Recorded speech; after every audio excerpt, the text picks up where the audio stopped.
Marcel Ottavy, ancien commandant pilote d'Air France et formateur des pilotes de ligne de la compagnie Air Côte d'Ivoire, s'est donné la mort, le mardi 8 mars 2022, en se tirant une balle dans la tête, non loin de son immeuble en construction dans la commune de Bingerville. La consternation est grande à Air Côte d'Ivoire où Marcel Ottavy, 69 ans, formait des pilotes de ligne de cette compagnie. L'homme a été retrouvé, le mardi 8 mars 2022, couché sur le ventre, dans une mare de sang. La tête explosée. Près du corps, l'arme de la mort, un fusil calibre 12.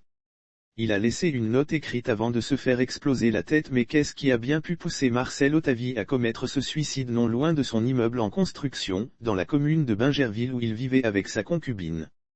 La réponse à cette question pourrait être rapidement trouvée, puisque selon les sources de Soir Info qui livrent cette information, le formateur de pilote a laissé une note écrite, avant de se faire exploser la tête.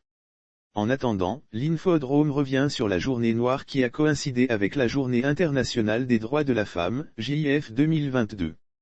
Lire aussi: suicide à Daloa, le sergent-chef de police Crash Betikpa Daniel se tire une balle dans la tête après avoir pris sa retraite à Air France, le commandant pilote n'est pas resté inactif.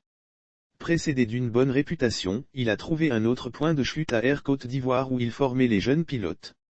Sa concubine ne remarque rien d'anormal dans son attitude. Le jour du drame, il était vêtu d'un pyjama.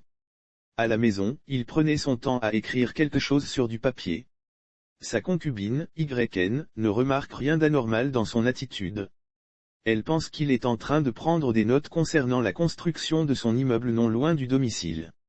Elle vaque donc à ses occupations. Elle découvre l'horreur en même temps que des témoins plus tard. Marcel Ottavy sort de la maison et prend la direction de son immeuble en construction. Occupée, sa concubine ne fait pas attention au reste, même pas à la détonation qui a suivi après le départ de son homme.